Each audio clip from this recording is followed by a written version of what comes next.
জয়পুর থানা এলাকার কনকপুরে ভয়াবহ সড়ক দুর্ঘটনায় মৃত্যু হল এক বৃদ্ধের। ঘটনাটি ঘটেছে আজ শুক্রবার বিকেল 4টে নাগাদ।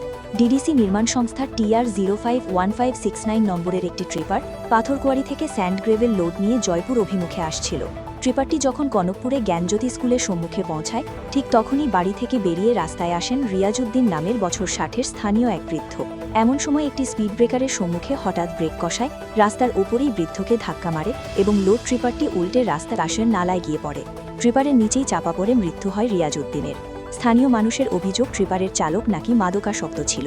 উত্তেজিত স্থানীয় জনতা ট্রিপারটি ঘিরে রাখে। ঘটনার খবর পেয়ে কিছু সময়ের মধ্যে দলবল নিয়ে ঘটনাস্থলে এসে পৌঁছান সিডিএসপি সহ জয়পুর, লক্ষ্মীপুর ও জিরিঘাট থানার ওসি। 3টি জেসিবি লাগিয়ে প্রায় 4 ঘণ্টা পর সন্ধ্যা 7:30 নাগাদ ট্রিপারের নিচ থেকে উদ্ধার করে থানায় নিয়ে আসা হয় রিয়াজউদ্দিনের মৃতদেহ। ট্রিপারটিও জব্দ করে থানায় নিয়ে আসে পুলিশ। দুর্ঘটনার পর ঘাতক চালক গা ডাকা দিয়েছে বলে জানা যায়।